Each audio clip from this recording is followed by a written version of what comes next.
Welcome to Roll to Save, the RPG history podcast. Vampire, the Masquerade.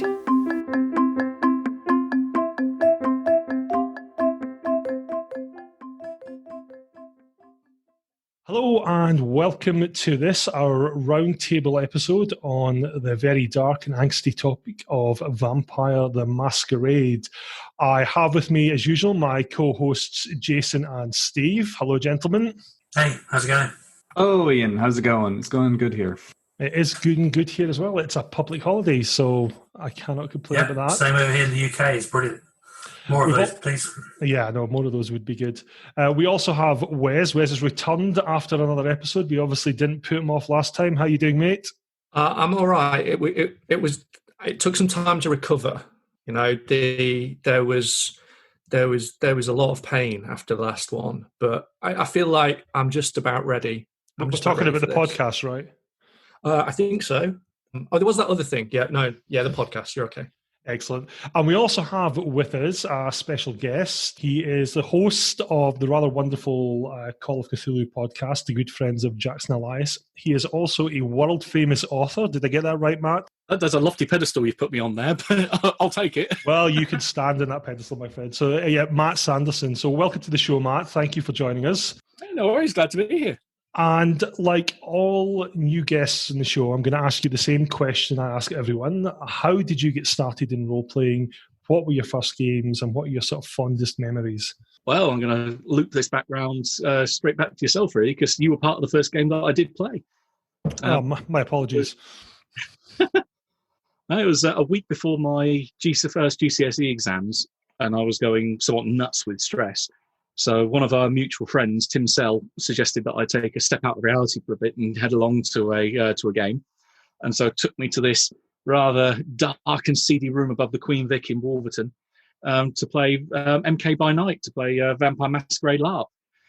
And it's kind of the gateway drug. It's got me onto a few things, got me into a career in the industry now as well. So writing for various game lines, in Vampire included, because I've done 4 books for them now. And I think fondest memories would just have to be that Vampire's a game like no other. It's such a big game where you've got so many players involved, so many moving parts, and it's very, very much its own thing. And rather than not so much one-shots, but definitely longer games, it's definitely got that epic quality to it. That's something that I highlighted in the first part of the podcast when I did the history, that it is essentially a game like nothing else. Certainly when it first came out back in 1991, there was nothing like that, both in terms of the scale and also the subject matter itself. I know both Jason and Wes, you were long-time Vampire players. Steve, have you ever played Vampire? Was it a game that you spent a lot of time on? I spent a fair amount of time in the World of Darkness through varying incarnations over the last 25 odd years, 30 years. Yeah, I mean, mostly vague recollections from college of doing one-shots and random games in darkened bars and college student unions and things like that. And then with yourself, some of our earliest kind of role-playing was doing World of Darkness. So yeah, many, many times over the year, and I've kept up to date with it over the years. It's definitely a system that I'm pretty familiar with. And I'll put this out to all of you, but Jason, you can start because we'll do it in the age order and you're by far the oldest. What got you started with Vampire and what drew you into it? Probably when I realised I could actually be as old as I truly am in real life, and that the older you got, the more powerful you were, which is also true of real life. So fear me. So 1991, this kind of game hit, the first edition of Vampire kind of hit the shelves just way before I even thought of doing Vampire as a LARP. And I remember kind of getting this book, and it was kind of this bluey green kind of marble-esque with this single red rose on it and all this gothic font. And you've mentioned a few times that I have a history of that kind of thing, and it just kind of appealed to me I wasn't even an angsty teenager. I was 21 at this point, right? So don't say I am. That is accurate, right? I'm not underestimating for benefit to your comedy. 21 again, maybe. With several years' experience. And I've never really, the whole angsty, oh, woe is me, beast I am, less beast I become kind of thing. I read the Anne Rice novels as well, so I'm not proud of it. I've made the jokes about vampire being angsty and talking about it being a sort of overblown goth thing. But in my experience, it never actually played like that. I always loved the humanity element of it. And I think as more a long-time ref, and I didn't really play that often, I loved humanity in that it reined in the excesses of a lot of players. Because without the humanity mechanic, I think it could be very easy for Vampire just to be superheroes with fangs, bunch of people running around with amazing powers. But the humanity mechanic stopped people just like booting down the door of the police station and reenacting that scene from Terminator. And I never really found people getting into there were certainly people played very powerful personal storylines of personal horror, which is great. But there was never much sort of sitting on top of buildings with your black trench coat blowing behind you while you moan over your lost love. I know, Jason, you desperately wanted to play characters like that. We've vetoed them constantly. It always suited itself to a very deep form of role-playing and sometimes very introspective. I've certainly run games of Vampire for individual players, and it works brilliantly for that. I started with 2nd edition in, I think that was 1994 when I first get into that. And certainly a lot of the artwork at the time would make you believe that it was this angsty, gothy game. I think I got the main rulebook and the player's guide or the storyteller's guide. I can't remember which one. But it's got this woman in sunglasses moaning over some dead body as a single rose lies beside him. All right, okay, I'm not really sure I'm going to be massively into this. But then you start reading the book itself, and you're like, wow, this is fantastic stuff. My experience with Vampire comes mainly through the LARP. In fact, the first proper tabletop game may well be the one that we end up playing whenever that comes to be. I'd moved to the town that I live in now and just come from university and done a bit of role playing in my youth. Obviously, we've spoken about Star Wars previously and other systems. And, not knowing anyone in town, one of the guys I worked with was a keen role player and wanted to do some stuff. And we found a couple of guys locally that were looking for players. So we went around there to do some tabletop. And it was from there that we met somebody who played in this Vampire LARP and, suggested, we should come along and try it out. And I was like, yeah, but I remember the kids at uni that did that around the streets doing stuff. And I'm not sure I can cope with being that person. This all feels a bit weird and uncomfortable for me. I like sitting in a room doing this stuff and rolling dice. The colleague was very keen. So I was like, okay, I'll do it for him. We'll go along, see what it's like. And much like Matt, some seedy dark room above a pub. And you're thinking, oh my God, what have I let myself into? That game certainly was very different to what I'd been told about the LARP that happened back at my university. There was a lot more strategic, intellectual players. There was still the characters that wanted to go on firebomb police stations and stuff like that. And you know who I'm thinking of. We'll mention no names. There was also the conniving, backstabbing, manipulation aspects that some of these players, some of the actual people on this podcast really enjoyed doing. And I think that was the bit that really appealed and kind of drew me in. But it was like a whole new world, and it wasn't as we've said, the angsty, gothy world that it could possibly have been. There was a lot more variety to it. Yeah, and it just from there it was like a 5-year trip of making new friends, just a regular, for want of a better word, embrace of this dark world, which was just a fun ride from start to end. Such a soap opera. Like that I was thinking about this. I'm like, the best analogy in a lot of the games and experience I had, it was such a soap opera in a good way, not like the really bad soap opera. That's just kind of like how I picture it in my head a lot of the time. I was thinking of exactly what you're saying, all the conniving, the backstabbing. Yeah, it's definitely added such a dimension to a role-playing game.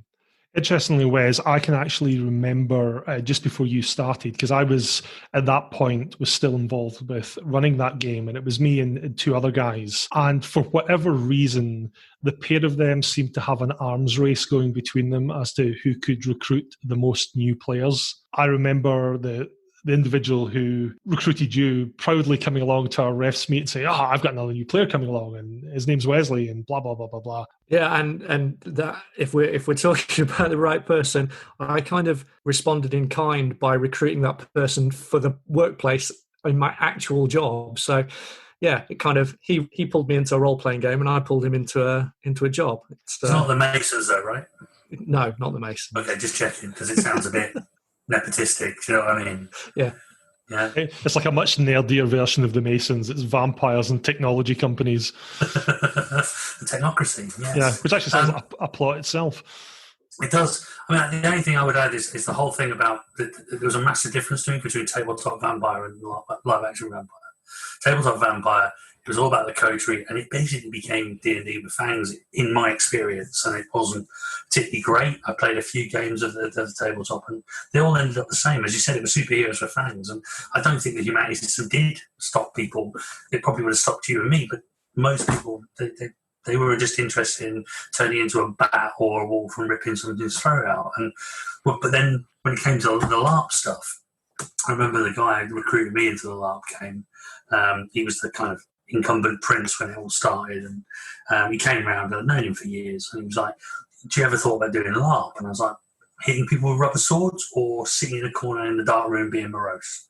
And he was like, "The second one." I was like, "Yeah, I'll give it a go. Why not? You know, nothing else to do." But yeah, as there's already commented, it was so political for so long. You know, I spent many a good year. I learned web design because of it, for God's sake, let alone anything else, because I was so into it and I couldn't stop dealing and thinking about it. It was proper gateway drug, as Matt said. And I think the only thing that's had a bigger effect on my role-playing life than Vampire is probably D&D. Going back to your point, though, about it being sort of superheroes with fangs, I found that whenever I ran tabletop, the games that went best were the ones where I would give the players pre-generated characters, where I'd already written the relationships in. There was even something they did in earlier editions of Vampire, where they had the idea of a coterie chart, where you had almost like a little flow chart that says, I think this about him, I think this about her, I don't like this person, I like this person.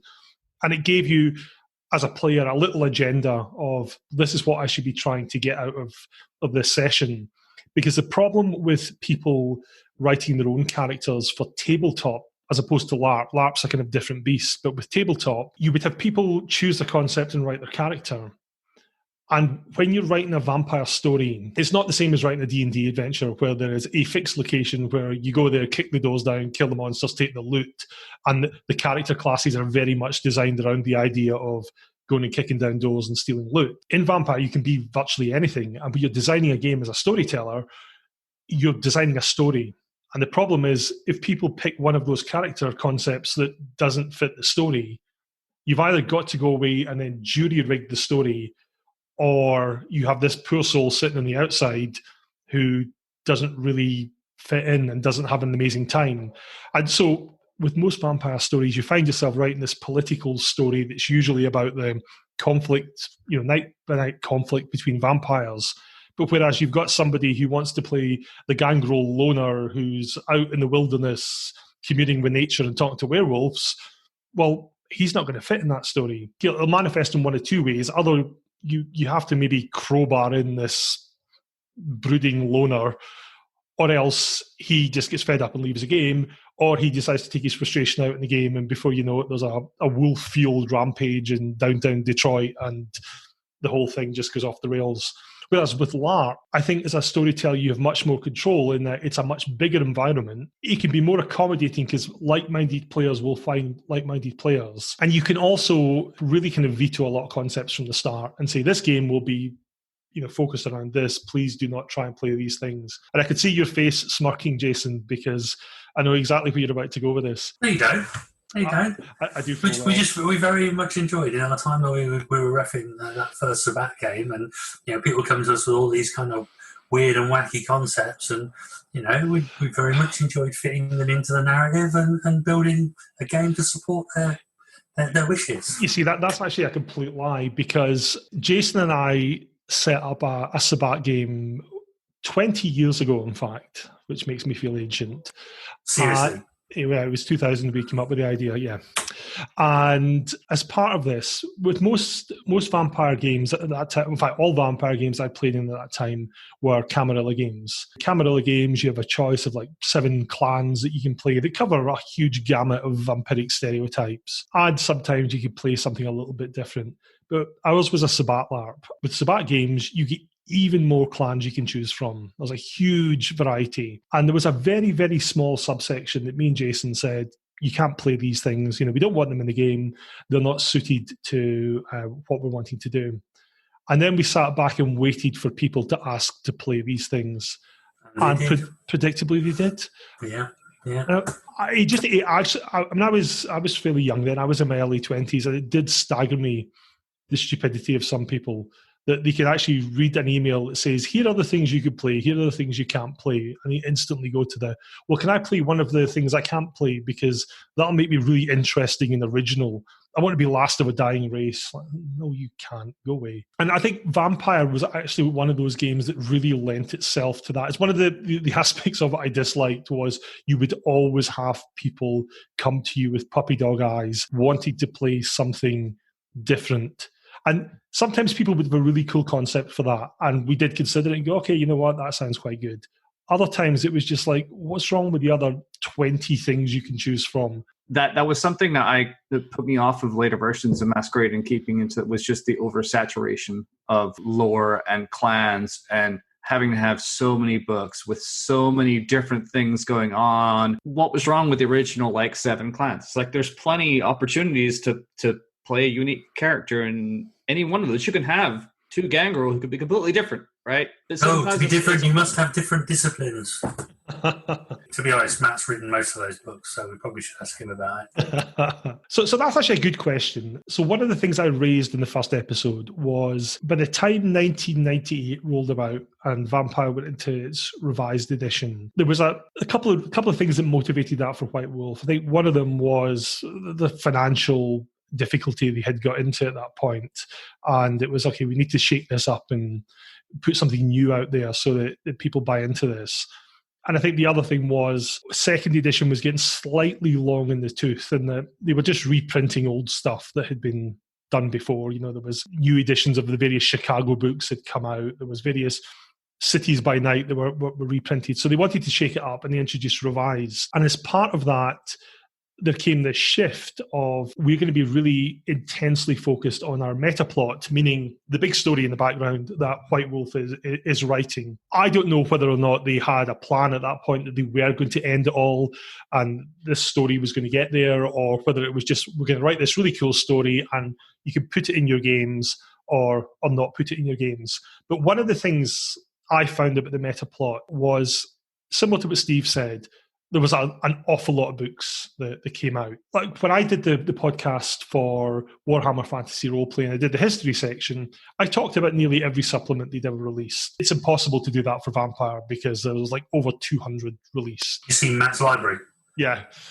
He has them all. It's over 600 when you take all the game lines into account. Wow. That's the crazy thing that you get. And this is coming to the next point, which is, as a storyteller, you find yourself in situations, and Jason, we had this exact thing happen to us in our game, where a player will go and buy a book that you as a storyteller have not seen, and then come to you and go, I want to do this thing now. It's in this book.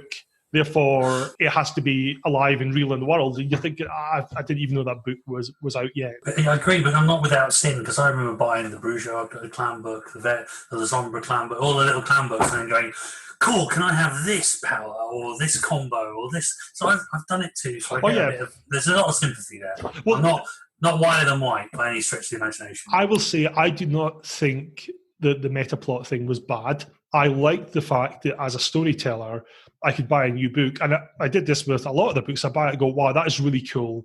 I want to put that into my game. You remember, Jason, we got a whole ton of ideas from the book Midnight Siege. Our fellow storyteller, she bought that, and we sat around and were like, wow, this book's great. We're going to use that, we're going to use that, we're going to use that.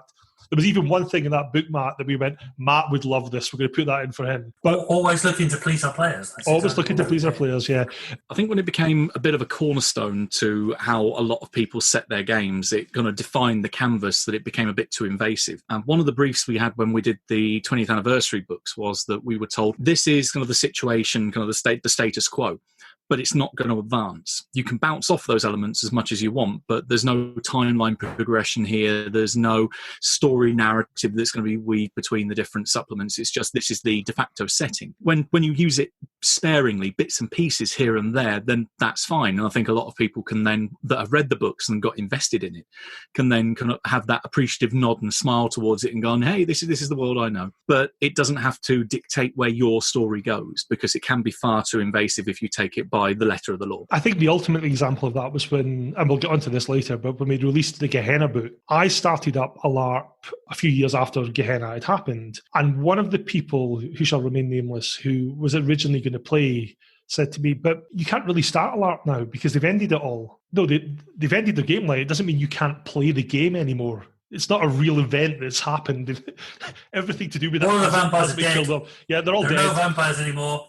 You can only play something else. What you said, Matt, about Vampire 20th anniversary rings true. I got that 20th anniversary edition, and the thing I like about it is it's got little call-outs throughout, little sidebars saying, if you want to play in this period of time, this thing can happen. If you want to just keep it, original, that's fine. This can happen too. And it's almost acknowledging the fact that you have this huge library of books available that you own every single copy of, and you could draw on any of those elements. You don't need to see it as this story with a finite starting point and a finite end point. It's almost like a toolbox that you can pick from. But it's a very rich and detailed toolbox in which there's every conceivable reality within it. Jason, you mentioned doing things like buying the various clan book. What were your guys' favourite supplements? Clan book Bruja, clan book Zumici. Everything else is irrelevant. Our listeners might not know why you have such a passion for those, Jason. They'll learn. So, clan book Bruja. Bruja, they're faster than you, they're stronger than you, and they're better looking than you. They're pretty cool. And they don't even have a clan floor, right? Tempo is not a clan floor, right? Zumici are cool because it's just all kinds of really twisted, shape-shifty, flesh-shifting kind of stuff you can do. It's pretty disturbed stuff, which appeals. I definitely remember having the Ventrue clan book, clearly, because I was a Ventrue, so it just made sense. And storyteller. Shut up. Yeah, one of the better clans. It's like punching Jason. people in the face too much. Yeah, Jason doesn't understand higher styles of play. Jason, if he can't hit it, he doesn't know quite what to do with it. Exactly. And I know I picked up the guide to the Sabbat ahead of the Sabbat game, and we had the Storyteller's Handbook. But I think that getting hold of a copy of the Book of Nod was kind of cool. That's kind of an interesting read. That whole kind of creation myth of vampires, the story of Cain, and all that kind of stuff. That kind of backstory I found really interesting. Yeah, those little books they released, the backstory ones that had no rules in them, I absolutely love those. I think I bought all of those for all the various game lines because they just gave the world that extra bit of depth and flavour that you didn't necessarily get in the books that were really rules intensive. And I know certainly towards the end of a lot of their game lines, they started releasing books that were almost 80% fiction and 20% rules, which really appealed to me. I like that. It's a lot easier to imagine the world when you can see it through the eyes of the people who are writing it and go, okay, this is what they intended, rather than sticking together your own vague hodgepodge of ideas. You mentioned the Sabbat guide. The revised guide to the Sabbat is by far my favourite vampire supplement, mainly because it gave the Sabbat that image makeover that they desperately needed from first and second edition. I mean, if you look at first and second edition, it's basically someone's watched Near Dark and said, right, we could do that for vampires and let's stick some demons in there and make a lot of kind of really bendy, freaky people in there. It didn't really do anything. They were just like bad guy antagonists who would occasionally burn the city down. That's not very imaginative. Whereas you read the guide to the Sabbat and you're like, wow, these guys are, they're a fundamentalist army. They've got all these zealots. They've got these inhuman ways of thinking. Oh, and they also seem to be the good guys, which you didn't really get from reading the early editions. I absolutely loved that book. It's what made me want to run a Sabbat game, which we ended up doing. I think it did change. Yeah, I think when the Sabbat from being the boogeyman in the corner to being actually something you could play a game for, right? Absolutely. Yeah. I mean, when we played, the Camarilla LARP, it was the kind of view of the Sabbat was that kind of boogeyman. But then when you got hold of that book and you read through that, and then, when we went on to do that LARP, I mean, it was the characters in that LARP, it was pretty eye-opening in terms of the variety and the kind of complexity and depth of those characters. That wasn't just, we turn up and we trash it. There was so much more going on.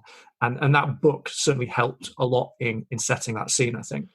And the interesting thing I found about the characters that people wrote for that game, the people who went into it and wrote the big nasty monster characters didn't get as much out of it as the people who wrote the characters that had a bit of depth to them. I mean, Matt, Jason and I often talk about the character you used to play in that game, and he went on a massive growth path from being some poor soul that happened to be out walking with his girlfriend and he get attacked by the Sabbat, embraced, buried, and then turned into a weapon of war, and eventually became very involved in the spirituality of the sect. That's a big difference to some of the other people. Like, I'm going to play a massive gangrel with claws, and he kills stuff, and he's got loads of physical stats. Like, okay, good, you're going to get a lot out of this game. And he's so cold he can't be affected by presence or dominate. Oh yeah, don't. That's a flaw, right? That's a flaw. I was thinking of dear old Lyndon Davenport the other day. Yeah, it's definitely the best experience I've had with Vampire, hands down. Of course it was. We refed it. Thank you. Actually, that's pretty cool. I don't mean to be arrogant. That is pretty cool. Thank you. Yeah, no, it's very nice to hear that. And the very interesting thing about that game was when Jason and I started that, we had a very kind of definitive idea of we wanted to do a beginning, middle, and end. And we spent a lot of time talking about that before we started. It was a tough decision to end it when we did. But the nicest thing about ending it was the various people who were like, okay, can we not just play a couple more games? Are we really finished? And like, no, leave your characters where they are. People will have fond memories of the characters because it's ended in this particular way. Whereas if we just carried on, I mean, I've played in LARPs before that just carry on, and then they just die. That's never a great experience for anyone. I'm a big fan of having a story arc, right? Oh, absolutely. So whether it's a single season, whether it's a single episode, the whole thing, if you take what we're doing this week, and that's a single episode arc. Then what are we doing over this multi-week period? Okay, so that's a story arc, and then you've got a massive campaign arc as well. So there's no harm in those things being big, but just having an idea and having them bounded. There's nothing that says you can't start the second season, right? It becomes like TV. So one of the things we've mentioned previously is how Vampire's a very different game from other games in terms of, I think, mainly the psychology behind it. And that's something you see in a lot of White Wolf books. I still think one of the most innovative things I've ever done was with Wraith, with the concept of you play two characters. You play your own and you play someone else's dark side. But Vampire had a lot of that in terms of both the humanity system, and I think it was one of the first games kind of properly deal with the mental illness aspect. I mean, Call of Cthulhu had insanity, but with Vampire, there was the acknowledgement of you had this one clan who were all driven irredeemably insane by their embrace and be turned into a vampire. The problem is, the problem is a lot of people then, especially in this day and age, when you think about how conscious people are of mental illness, the amount of people that would take this view that mental illness and vampire was hilarious, and they'd play these insane characters as wearing bunny slippers and talking to a sock puppet. Sense of the rant. Yeah. The first edition Malkavian clan book didn't help it. No. I'm saying that for one thing. Yeah. When it worked, it worked. But it had, I think, you pretty much, if you remove the Malkavian clan from the equation and then just looked at the effect of reducing humanity on sanity, that would be a pretty good road and a pretty good story to tell. But yeah, Malkavians did more harm than good when trying to address that theme in games. As I say, particularly because of the laughable the first Ed Malkavian clan book, full of its crayon drawings and very kiddicising of mental illness. I know a few people in particular really got very annoyed with the portrayal and refused to play the game because of that one book alone. And I think there was various discussions at one point, even a consideration, it may have been before 5th Ed came out, where they were saying about why don't we just delete the clan entirely and carry on the game without them, but just keep the idea of the impact of or the erosion of sanity as your humanity declines. And I think that would have been a pretty good choice, but I know that completionists out there would say, but where did the clan go? How are you going to put that into the meta plot? What are you doing? What are you doing to my game? I remember a LARP that I played in once, and almost double taking when I was introduced to the people who were in the Malkavian clan, who introduced themselves as the Fluffy Bunny Squad. Their Primogen walked around with a Furby that he talked to.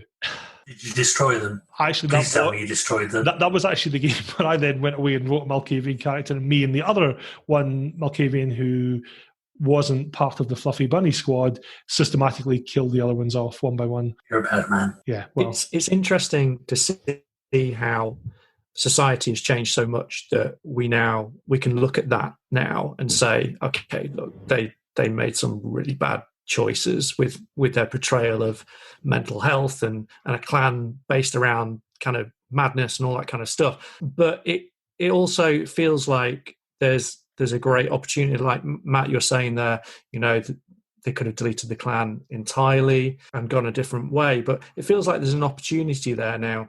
My awareness of mental health issues now, as I'm considerably older, and how that impacts people and society at large, and could really feed into some interesting characters. I think when you're younger, you don't have that view of the world, but there's an opportunity for a game system to really explore that and educate people in doing it as well, if it does it well.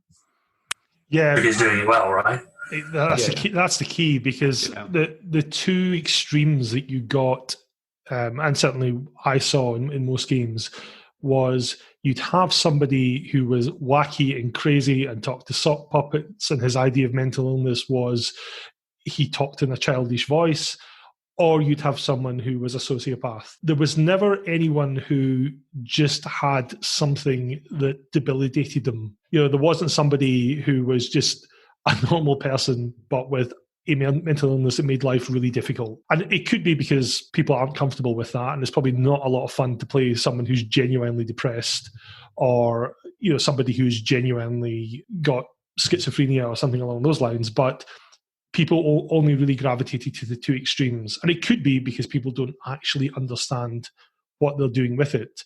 A lot of these derangements were, as they called them, were given a paragraph write-up. And it was like, you're a megalomaniac. You will always try and take control. Okay, cool. That sounds good. I want you to be in charge anyway. It's not really a flaw. I think that name alone, derangements, really doesn't help at all. It's like, no, affliction maybe, or, something, that properly sells it. But derangement just, it's wacky, it's crazy. Yeah, it's not very sensitive. Now, Jason, I'll let you tell this, because I know that you'd be itching to tell it. When Jason and I started our Sabbat LARP, we had a big session where various people got together to make characters, because one of the things with a Sabbat game is you have to be in a pack with other characters.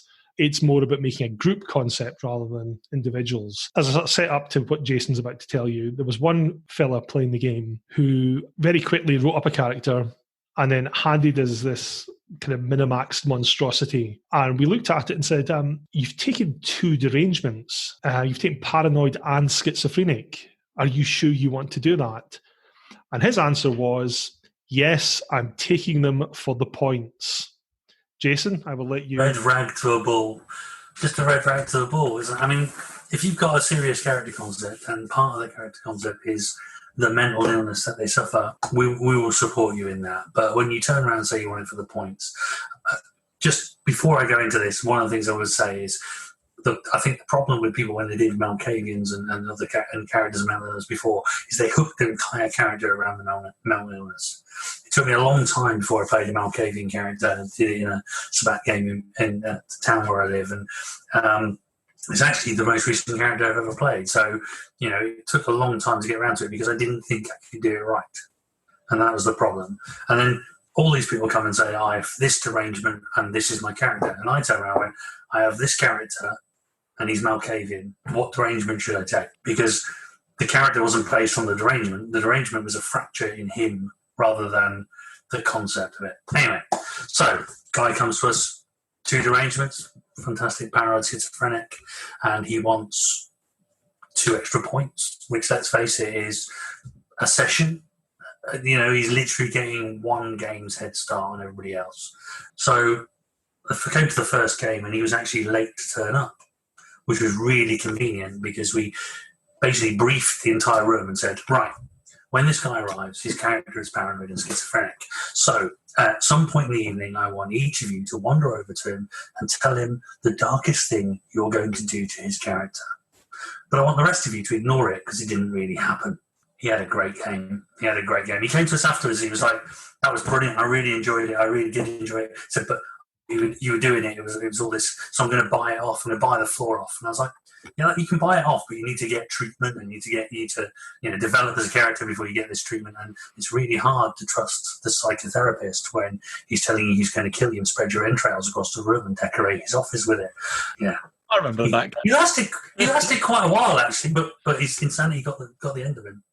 Yeah, I think after a few games, it was, can I play something else? I don't like this very much. We were bad men. How are those 2 extra points looking now? And it's one of the things that I find with Vampire, more than most games, is people tend to have very strong memories of things that happened in games. And I think because a lot of it is much more personal than, in D&D, you'll have things like, there was this awesome battle that time, and we took down the Hydra, and Jason lost his character, but he did a heroic sacrifice.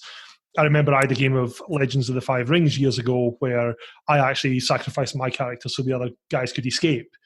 And those are all good and they're poignant, but there seems to be much more of that in Vampire because there's so much more human interaction. A lot of the time, you don't genuinely resolve things by beating the other guy up, although Jason has done that on quite a few occasions.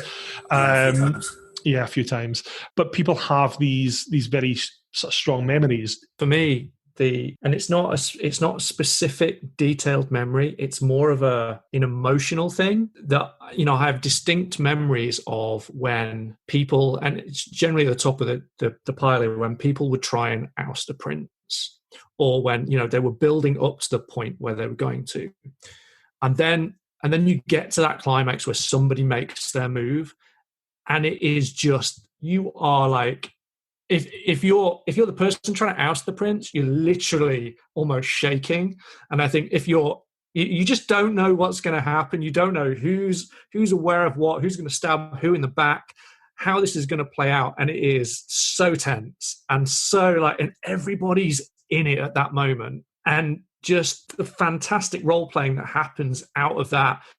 And you go home at the end of the night and you just it's the adrenaline's up here, just coursing, and you get home and you're just like, wow, that was just amazing. They're the bigger moments. There's plenty of small moments too, but those are the ones that really stick. I just distinctly remember feeling on edge and overwhelmed, and just amazing stuff. I think it comes down again to what mentioned previously about it's suited to a longer term game, that something becomes more memorable the more investment you have in it, and I think that investment is directly proportionate to the length of game in a lot of cases. It's thinking to a parallel example, things like some of my most poignant memories from Call of Cthulhu come from the major campaigns, because they were such longer games with much more epic stories that you really got your teeth into. I think one of the memories that really stuck with me was, again, one of those almost like linchpin moments in the MK by Night game, where it was just starting a regular court. There was nothing that was particularly different about that any one night, but then it was just the storyteller going around to each member of the High Council court at the top of the room, while they were sat on these chairs, and just each one falling silent as that they'd inadvertently been staked by the trap that had been set up on the chair by the previous prince, where just all of them had been staked where they sat, and the rest of the room was kind of looking around going, okay, what's happening here? And then the rest of the evening descending into chaos as it became a massive power grab, thinking, lunch is on the table! Some of my most interesting memories were really the smaller personal moments with bonding with other characters and just investing. Because you could have that in other games like D and stuff like that occasionally, but it was never the focus. As you guys mentioned, it's an interactive storytelling experience, and it's the focus of the game, and that those are always the things that stick out to me, like the combat moments or whatever happened, but they were never as memorable as, the times when you had those interesting conversations or got into deep philosophical debates or political shenanigans going back and forth between different people. Those are the types of experiences that I remember the best, because it made me flex my role playing more than anything else. And that you don't get that when you're doing a hack and slash. There's those moments are sort of like they can happen, but they're few and far between. And like it takes a lot of effort to take a D&D campaign to that level, whereas it sort of happens almost naturally and over the course of any World of Darkness storytelling game. Yeah, I think that's true. And similar to both what you and Matt have said, I generally end up running games rather than playing in them. And for me, as a storyteller, the big payoff is those long arcs that eventually come to something. I mean, I know that Jason and I, when we ran our Sabbat game, we seeded a lot of stuff right at the beginning. Seeing that come to fruition and then seeing how it then affects the players is wonderful. It's very, very satisfying seeing that. One of the things, though, I used to find as a player, the few occasions that I played, similar to what you said, Steve, is those little moments of kind of personal interaction. Sometimes in a game as psychological and dark as Vampire, it's the moments of levity and sometimes unintentional levity that really stand out. And Jason will remember this one. We were playing a game years ago. The refs were running the standard, the Sabbat are coming to attack storyline. And there was a player in that game who was playing the kind of angsty loner gang role who travelled from city to city and had all his wisdom on his travels. And the Scald. Yeah. And he appeared, set himself up as, I'm this big expert on the Sabbat. Now, we assumed as players this was something the refs had put into the game because we'd not met this guy before. Turns out it wasn't. It was just him being a self-appointed expert. So Jason and I were responsible for this Sabbat threat. So we said, well, this is the man. We need to talk to this guy. By responsible, we weren't the Sabbat threat. Oh, that makes it sound like we were the Sabbat threat. We were responsible for dealing with the Sabbat threat. Yeah.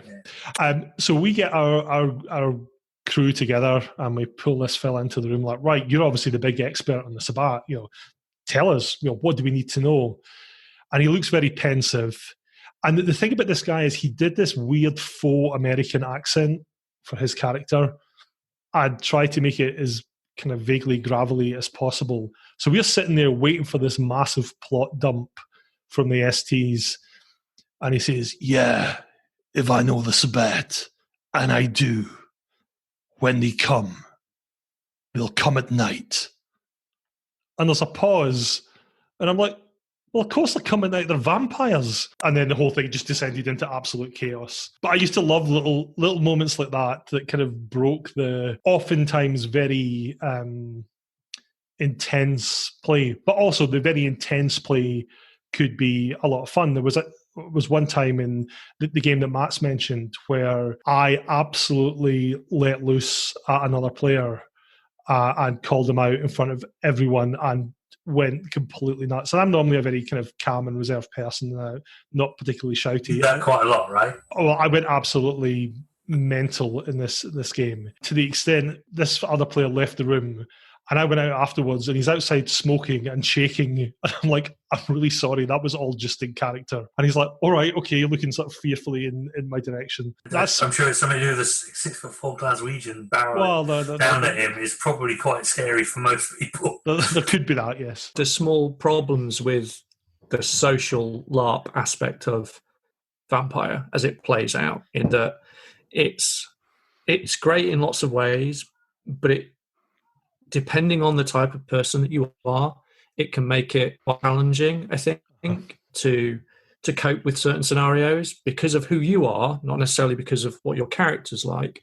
And so it becomes important to kind of make use of the rules at the right times and know those rules. But Yeah, I think for as much fun as I had, I do wonder if I was maybe a way more introverted person, would I be able to play the character that I did, or those kind of things, and so it throws up its own challenges as a lot. And I wonder if the tabletop obviously gives people a lot more freedom to perhaps play characters that they maybe couldn't in a lot. Yeah, it's something that Jason and I both wrestled with this as storytellers for a game. You have a system in the game for physical combat. You're never going to have players that actually physically fight each other, so it doesn't matter what someone's like in real life, physically speaking. They have whatever traits their character has. Likewise, you have social and mental traits. So we don't expect players, for example, to be able to figure out an occult ritual. They've got their mental traits and their various skills to sort that out. There's also this huge bucket of social traits that people have, and those are normally used when someone invokes a discipline or a power of some description. Should we let people use the social traits to simulate the same sort of things they would do physically? So, for example, I want to punch someone. I have no training in hand-to-hand combat in real life, but my character might. So I would say, okay, I'm going to make a physical challenge. I'm going to use my brawl skill and try and take that guy down. What if you're a very introverted person, but you want to persuade someone else of your point of view, or you want to intimidate someone socially? Should you be allowed to make the social challenge and just say, okay, well, I have more social traits than you, therefore you have to do my bidding? Or is that where you say, well, you do have to role play that? Because I've seen it before where somebody has given me a character concept and he wants to play this like slit ex MI6 interrogator, and I know the guy in real life and he's a lovely guy. I'm like, there is no way he can pull this off. This guy can't look me in the eye when he talks to me, but who am I to say you can't play that because you're introverted? It shouldn't be that the extroverts get to play all the cool social characters. I'm not actually going anywhere with this. It's just a conundrum that I've always kind of wrestled with. You've got to allow it, right? But it's a legit question, though. I actually agree. I think about that for myself when I pick characters. That seems like an interesting character concept, but can I actually pull it off? Can I actually role play that character? Do I feel like my personality, which is pretty introverted a lot of the time, can I actually pull off these things? Or am I limited in the kind of characters that I can play role playing full stop? Because I'm just don't feel, especially in LARP, it's magnified, right? With tabletop, it's maybe a little easier, but in a LARP, you're dealing with not just your small group of people that you're probably close friends with, but with a bunch of people that you maybe don't know nearly as well, and are maybe not going to give you the latitude to dig into that or have to grow with that. So there's also. You make a really good point there, Steve, because there's a physical aspect to LARP as well. Jason's kind of joked about it earlier. I'm 6'4". I'm fairly well built. I would always make a point of buying a lot of physical traits, not because I was going to use them, but because people would respond to that in real life. They would assume that my character was massive. And in a LARP, you're kind of lumbered with that. I can't play. It would be unfair for me to be physically intimidating to someone, yet my character's got 3 physical traits. That wouldn't. It's not stopped other people. 3 social traits, great leaders. Okay, well, we won't get to that one because that would be naming specific players. Well, I suppose, just as an example, what Jason's making is we had a character in one of our games who made this incredibly uplifting speech, and everyone was like, wow, great, we're going to get on this side. And we had to kind of time out and go, okay, this guy has got 3 social traits. That would not have been delivered. 2 negative social traits. Yeah, and also 2 negative social traits as well. The guy's basically a drooling imbecile. It's because I think players get caught up in the moment and they're like, well, I'm just role-playing my character. I'm like, well, you're not. You have to role-play what's on the sheet in front of you. You've made this guy a bumbling blabbermouth, somebody who can barely get a sentence out. Yeah, you're standing there like Spartacus. Yeah, it's difficult. I think Steve's right. Everybody always looks at, what can I play? What am I going to be rubbish at, etc., etc. I have a relatively forceful personality at times. No. So I went through a whole stage of going, I can't make a character. I ended up like Prince after my third game, and Cardinal of Western Europe at one point, all kinds of stuff. I always end up gravitating towards positions.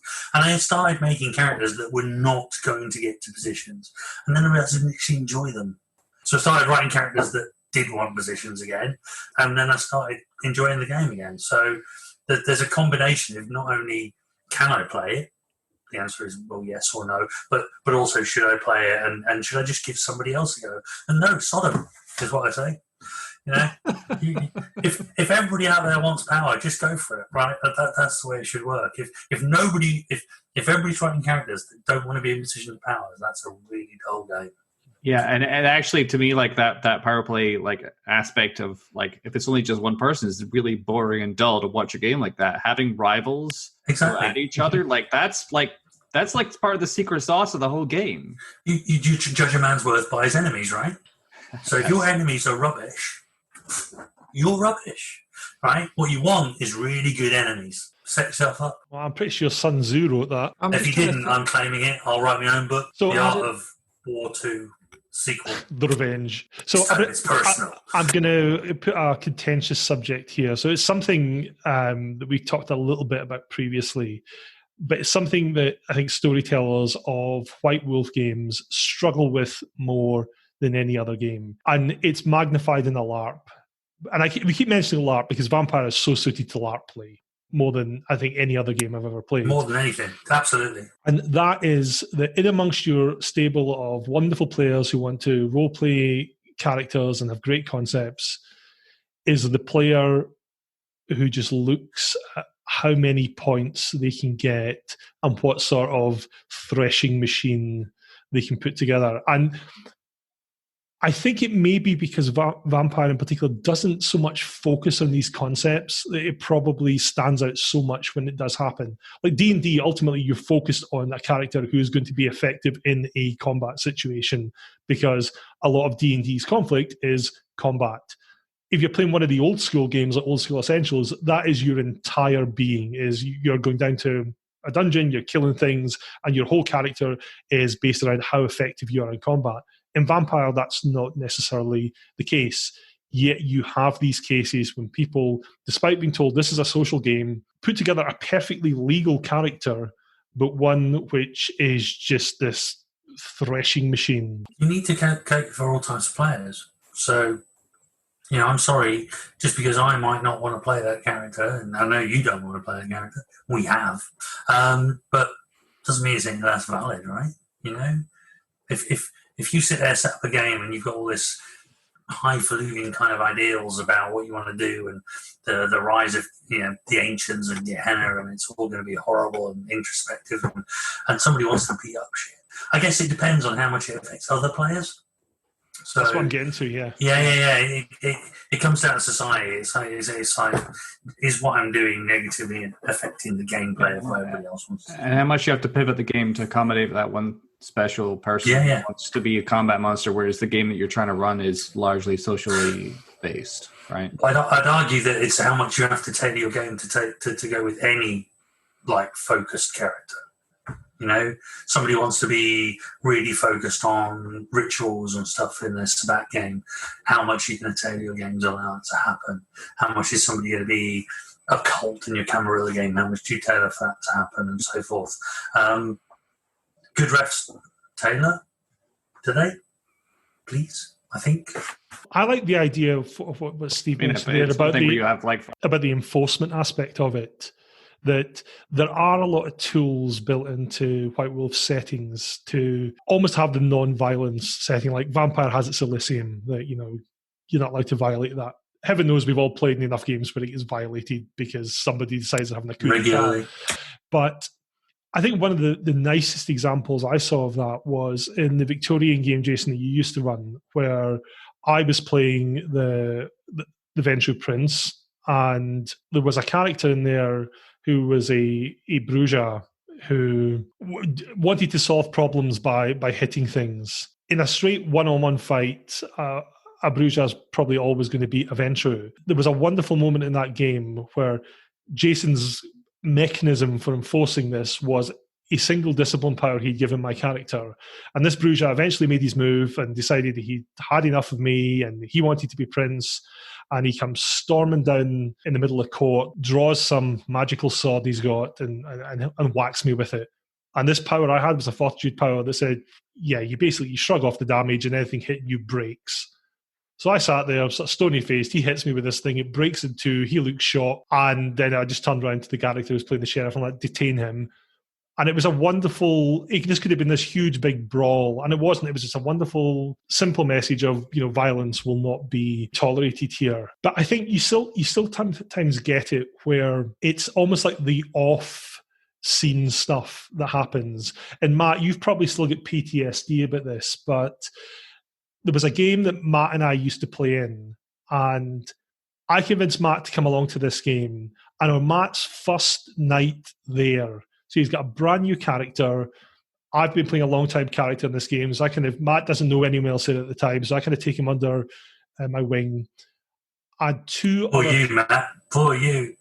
Well, he didn't have a chance to get traumatized because two other characters basically took us and some other people aside and then proceeded to just thresh us, just demolished us. Because I indeed remember that game being trapped in a big ball of black.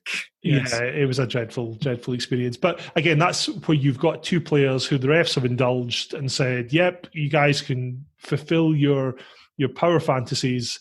And we basically had to stand and listen to some guy narrate combat for about 45 minutes. And at the end of it, be told, yeah, your characters are dead.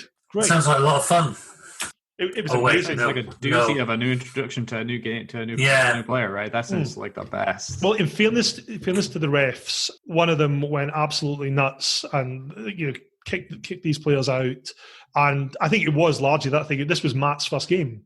And his experience of this first game was, bigger players can steamroller over you. So it was a good decision they made. And they were saying, retroactively, we can bring your characters back. And we're like, well, we can't because there's been repercussions of all this other stuff. Yeah. So there's always timey-wimey stuff doesn't work. Yeah. Actually, that brings up an interesting question, one that I've read about doing some more recent reading about vampire LARPs. So we've talked about the combat crazy gangrel Bruja who go in and get into the thrashing mode. What about the social disciplines and people losing agency because of crazy high, presence with majesty or dominate? Like, do you feel like that is because you guys are way more experienced than the refs of both LARPs and the tabletop storytellers? Do you feel like that has been abused in your experience to a degree, or is this thing you've been able to keep under control? Or like, I'd love to hear some horror stories or other that with regards to that. I've never really seen it abused. If anything, I've seen it give really good opportunities for people to role play. But it ultimately depends on who's doing it to whom. You'll get people who are these combat threshing machines who I think they're the ones who respond really badly to it, that they don't like it happening because they very much view the game as, well, because I'm the biggest and strongest person here, I can therefore do anything I want. And therefore, when they get their agency taken away from them, they respond quite badly to it. And I've seen that happen a couple of times. Well, that's not fair. I'm like, dude, it's perfectly fair. They just happen to have more presence. I know personally that I've had games before where I've been hit with a presence power, and it's really good fun to roleplay. You completely flip what you're doing in your head. You start acting differently, and people are like, what the hell is wrong with him? He hated her a minute ago, and now he's basically being an errand boy. So I think it can be a lot of fun if handled correctly. I don't know what you guys' experience are of it. I think it depends on exactly, you said, who is and who's doing it and for what reason. I mean, for me, the whole thing, I think it's good to lose agency and be told what to do, because I don't rebel against that. That's part of the powers of the game. Vampires look in the eye. You will go and get this item for me. Off they go. What part of Mexico is that vampire from? That wasn't Mexico. That was Cuba. But dodgy accents aside, the fact is that mind control is a discipline, right? It's a proper discipline, and multiple clans have got access to it. Presence, the manipulation of people's feelings and stuff, is a discipline, right? It's every much as right to be in the game as potence and celerity, and it should be used. And I like when my character is put in very difficult situations where I'm damned if I do, I'm damned if I don't. So, yeah, absolutely. I think it needs to be used more. The amount of, people should be using entrancement, and you should love the Bruja, and you should love the Ventru, and you should love the Toreador. And then when the Nosferatu walks in the door, it's just, why would you don't want anything to do with him? It's part. If you're just allowed to do everything you wanted to do in the first place, you might as well just write a script. Yeah. There's actually a very good section in the revised book. It's the Storyteller's Handbook, and one of the FAQs is, "Isn't Dominate really powerful?" And the answer given is, well, the Ventrue and La Sombra wouldn't be very good leaders if it wasn't. And leaders use presence. No. Real leaders use Dominate and Potence. That's a proper leader. But yeah, it depends how it's handled. Also, it has to be handled cleverly, because if you just go around dominating people, and they'll remember afterwards you've done it. So if you're getting that big lug of a Bruja to do your every bidding, eventually he's going to get you when you can't dominate him or can't use presence, and he's going to make his displeasure felt. So it's about using the, I think, clever tactics to do it, like working it into conversation and using like the forgetful mind power to make sure that people don't remember what you told them to do. Or blood bonds. Yeah, blood bonds are fun. Blood bonds are fun. Yeah, I think those have a particular nice touch to them that at least the player can still react to the situation. It's you are told to go and do this, and you actually as a player can go and do said action. I think the one double-edged sword in that kind of power set that I always wince a little bit at in how it can be used is Dread Gaze. Because if you put that on someone in the middle of a court, that person has to leave for quite an extended period of time and can't be in your presence. Well, if that person's in the main room, that doesn't give you as a player very much to do, because you can't go in the main room, you can't be in their presence and in their vicinity. But as a defensive tool, I think it's fantastic, because, hey, your attacker just suddenly pisses off and goes and runs away into the distance. But it takes away agency in a more fundamental manner when it's done in a kind of, well, I don't want you to be around here, so... It puts you outside of the game, basically, doesn't it? It sends you away. I mean, if I say... Like giving someone a red card, Jay. Yeah. Rather than sin binning, for example. It is sin binning, probably. But I mean, if I say, Matt, look into my eyes, you're going to do X, Y, and Z, you're still in the game, right? Precisely. You may not be doing what you want to do, but you're still in the game. Whereas, something like that, you're out of the game, go and take a timeout for 10 minutes, 15 minutes. That do that, like Riddle Fantastique as well, is quite a harsh one, where it's sit here for the next hour and a half and try and figure out a riddle. Yeah, that's fun. Yeah. Where's that from, Matt? Oh, I think you mentioned about clans that you didn't want people playing. Yeah, there's a reason, I think for me, those kind of powers and the social aspect of it it is totally about who you're using them on and how they want to play the game, and whether they're prepared to embrace having to do things that they don't want to do. And there are plenty of players, I think, that don't like the idea of doing things that they don't want to do and being forced to do things that they don't want to do. And so something that you use on them that should have a longer lasting effect is maybe something that they may instantly react to and then forget when you're not around, kind of thing. And those kind of things. So there's a lot of trust you've got to have, particularly in that LARP setting, where, you want everyone to understand that you can have fun by being put in difficult situations where you have to do stuff that your character doesn't like. There is a lot of fun to be had in doing that. You just need to embrace it and learn how to enjoy those situations. Yeah, one of my favourite characters I played was actually blood bonded to another player. The thing that amused me most about this character was we played a previous, almost like a duo, where her character ended up following him with mine, and I just made her life hell because it was my character's raison d'etre.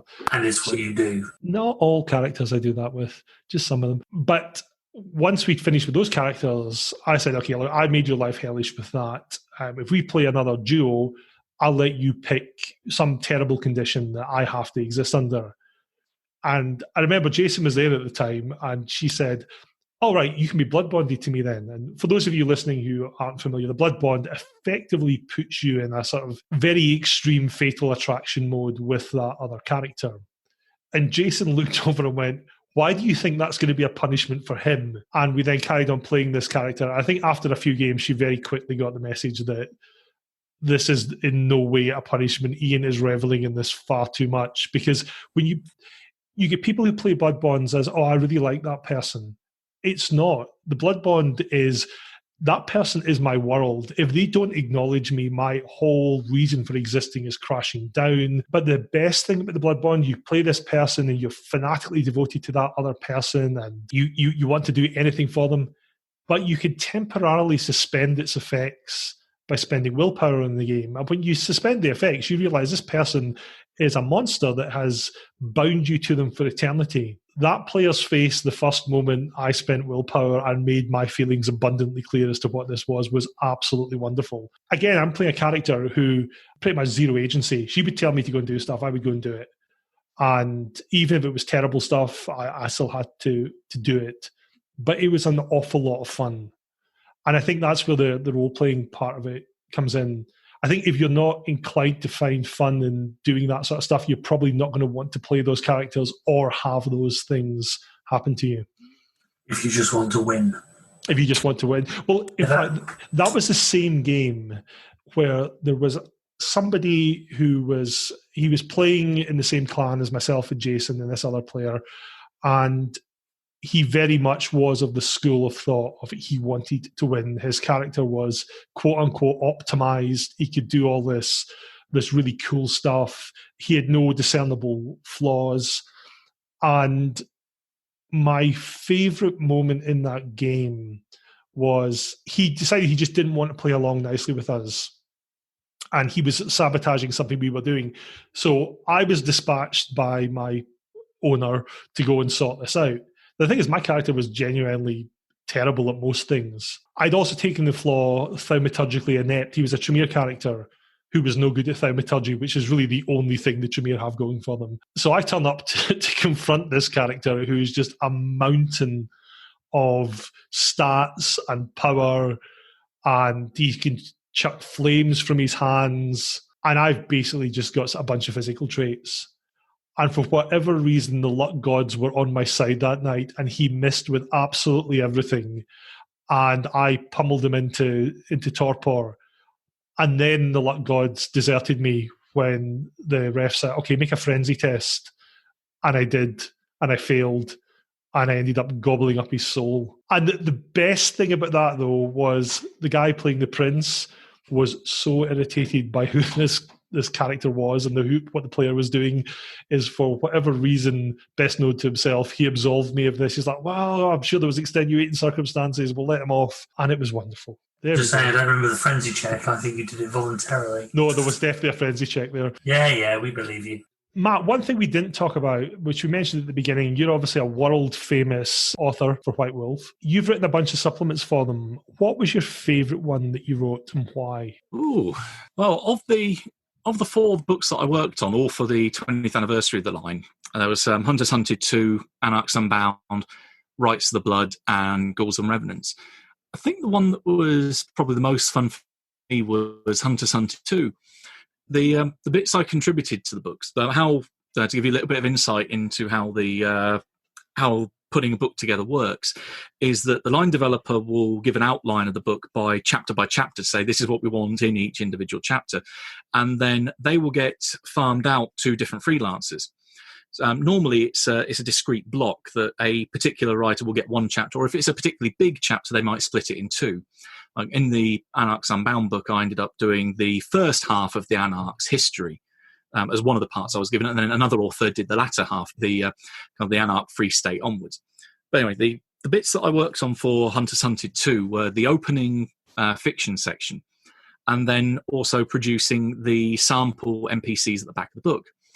And I think they were the most fun because it let me do quite a range of things, because there were quite different, diverse characters that I had to think up concepts for. They had to be written fairly succinctly, and it was generally a lot more of a creative exercise. Whereas something like Rights of the Blood, where it was taking the 2 existing magic supplements and then some references to other clan books where this material appeared, involved a lot more research and sticking to canon, that it was fairly constrictive. So overall, I preferred the more creative aspect. So yeah, Hunters Hunted 2 would be definitely the one for me. Yeah, I actually really liked Hunters Hunted 2. And one of the reasons for that is, some of you guys know I'm a massive fan of Hunter the Reckoning. And one of the things that used to always irk me a little bit was, before Hunters Hunted 2 was a thing, you'd have people say things like, well, I don't like Hunter the Reckoning because it's just about superpowers, and I prefer the original Hunters Hunted because that's about normal people who hunt the supernatural, and they don't have a whole ton of superpowers. The thing is, if you look at the original Hunters Hunted, that's the original intent. You read the opening fiction, very much that's what Hunters Hunted is about. You look at the cover, and the cover's got a kind of confused bunch of people who are holding stakes and torches and maps, and they're getting ready to presumably hunt down whatever evil thing it is that they're after. And then you start reading through the character concepts that they have in there, and you read through the character development chapter. And a big part of Hunters Hunted is all the cool powers that the characters can have. So they can be psychic, or they can be sorcerers, or they can be bristling with true faith, and they can be government agents and have the whole backing of a federal agency behind them. I mean, you see all that, you think, well, what part of that is being a normal person facing off against the night on their own? And you look at the sample characters. The sample characters include an actual vampire, a werewolf, a mage, a TV celebrity who debunks the supernatural and has presumably the entire backing of the Fox network behind them, a 100-plus-year-old ghoul who has True Faith 9 and who is so powerful that the elders of the Camarilla have basically said, look, just avoid this guy. Let's just let him die of old age, and hopefully he'll go away and we won't have to deal with him. And then amongst all of that, there's one concept which is like kind of the vengeful housewife, and her particular husband or someone has been taken by a vampire, so therefore she's out for revenge. But the rest of them, it's all just these super heroic concepts. The thing I liked about Hunters Hunted 2 is you don't actually have that superhero concept in there. There's like a journalist who's seen too much. There's a doctor. There's the housewife who's out for revenge. There's one, I think it's a surveyor, which is one concept I particularly love. And I think the picture's a guy with a trundle wheel going around the place. All of those, I think, work really nicely because you're playing a proper human. You don't have psychic powers, or you can't throw fireballs, or you don't have an FBI SWAT team that you can call in when the vampire needs dealing with. It's basically you and your wits trying to sort out the supernatural. So, yep, hats off to you for Hunters Hunted 2. It's a very good supplement. Nice, thank you. Yeah, I think that's definitely what I wanted to try and get to with that, was bringing it more down to a real level. I think the only one character in the bunch that had anything remotely odd about them was the homeless girl that had one dot of true faith, who bounced between the various religious-run soup kitchens in the city. Yeah, and it was the one thing she could cling to besides her spray can and lighter. Are you doing anything for 5th edition, or are you purely the 20th anniversary? Or can you not say? No. Well, because it's moved hands in quite a way now, that there's various different groups producing material, because you've got White Wolf or White Wolf in inverted commas now. Paradox have farmed it out to Modiphius and Onyx Path. That they are doing their own things at the moment. I've put my name in the ring for if Modiphius wanted anything to do. So I think I may be on their quite long list of authors that they might hit up at some point, but they haven't contacted me yet. But I've got plenty of Call of Cthulhu material coming my way at the minute. I'm not exactly going searching for work. Well, hopefully you get something else for 5th edition, because I know that one of the things that we used to do with our vampire games was encourage players to write entries for the Chronicle, which we then put up on the various websites that Jason maintained. You were always one of the most prolific, which it is great to see that you're actually now making a career out of writing for these games. So I think if 5th edition wants someone to write for them, you'd be a very fitting choice. Oh, fingers crossed. Something might come my way, mate. Who played the Vampire collectible card game? And Oh, God, yeah. And how much did you enjoy it, and how much did it reflect the tabletop game? I think it got a lot of the meta plot in there. Plus, it had a couple of occasional pokes at itself and pokes of fun, like the Tremere anti-tribute called Celine, who had a werewolf-related kind of anti-special that was very much in response to the White Wolf Underworld lawsuit at the time, especially with the artwork for the characters. They could certainly do some tongue-in-cheek stuff for it. But yeah, I've got a lot of cards for that game. I've got a lot. You're welcome, Matt. You're all mine, for starters. Yeah, he's got mine as well. I think I've got almost every clan and bloodline has a deck for it.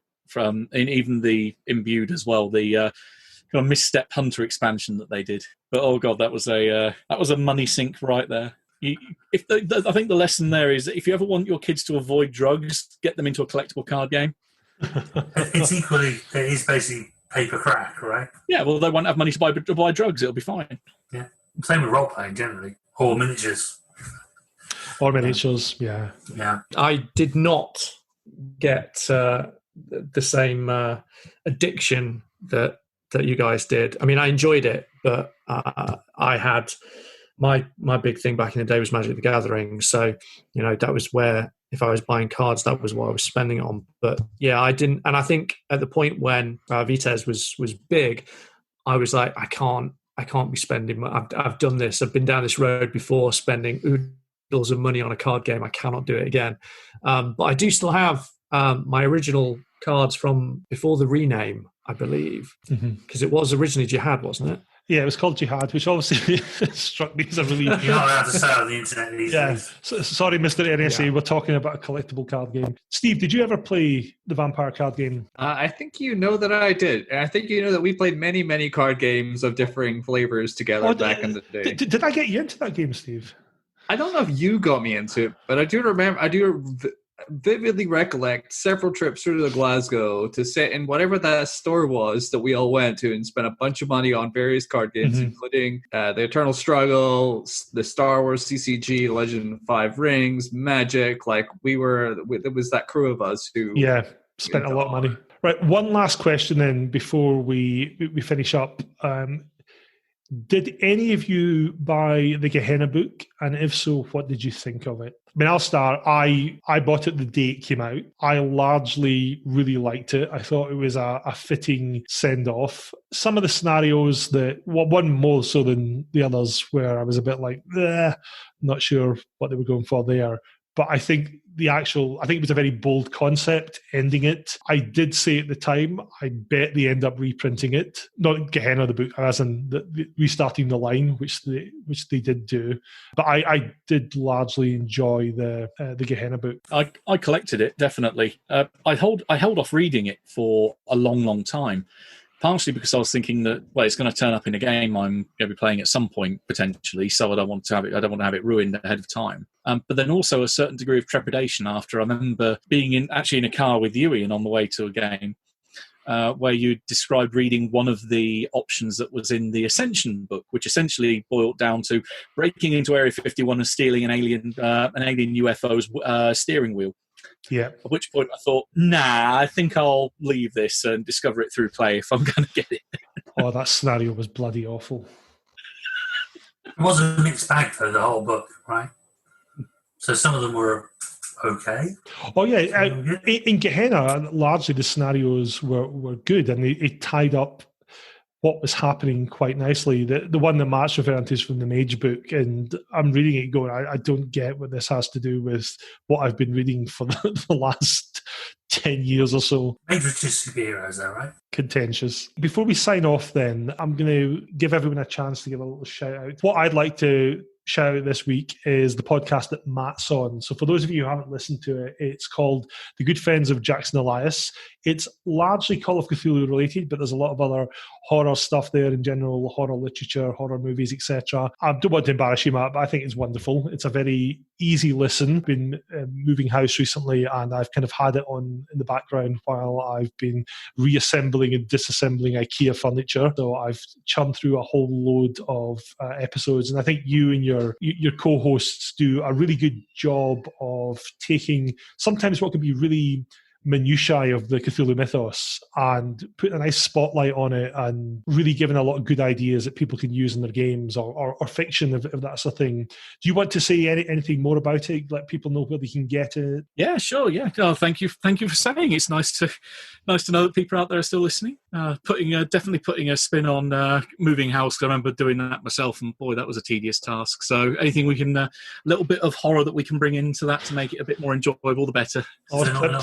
I say there's plenty of horror in moving house. You can find us in my other good friends of Jackson Elias, Scott Norwood and Paul Fricker, over at blasphemoustomes.com. We've been putting out a series of Patreon backer specials as well recently as well. So if you join us on there, there's even more good stuff about films, books and TV that we've been examining recently too. Well, I heartily recommend it to anyone. I think it's a wonderful podcast, certainly the best Call of Cthulhu one I've ever listened to. So keep up the good work. I mean, you're on like episode 1 billion or something at the moment, aren't you? Well over 160 now, yeah. It's a long time since we've thought about being back in the mould-covered shed in Paul's back garden. Or Paul's former backyard. What about you other guys? Jason, Steve, Wes, anything you want to add? Yes, the only thing I've learned a lot of stuff about Roll20 recently. So there are some really good YouTube channels around macros and stuff like that you can use to enhance your Roll20. So while we're all social distancing and you still want to role play, making stuff a lot easier. I'm trying to think of any examples at the moment, but I've watched quite a few recently where I can add all my damage together and be really, really cool. Because that's all I'm interested in, is doing damage, right? Say, typical Bruiser. Steve, all I could say is don't hold your breath. We're not going to get macros in our Roll20 Warhammer campaign.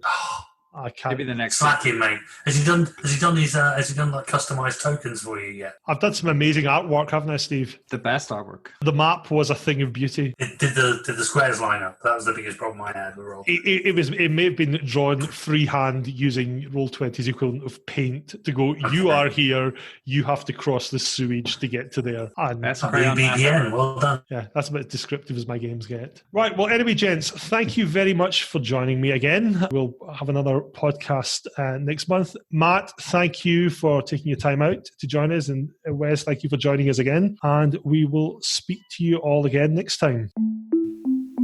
I don't know about you, but I feel a little bit drained after all that. And that was our Vampire the Masquerade Roundtable. We hope you enjoyed it. Ordinarily, I would close out here with the usual stuff, but where to find us on Twitter and Facebook, etc. But in this case, my daughter would like to do the outro. What's up, bros? I would like to thank White Wolf for making Vampire, because without them, my parents wouldn't have met my godparents, who I love a lot. So thank you.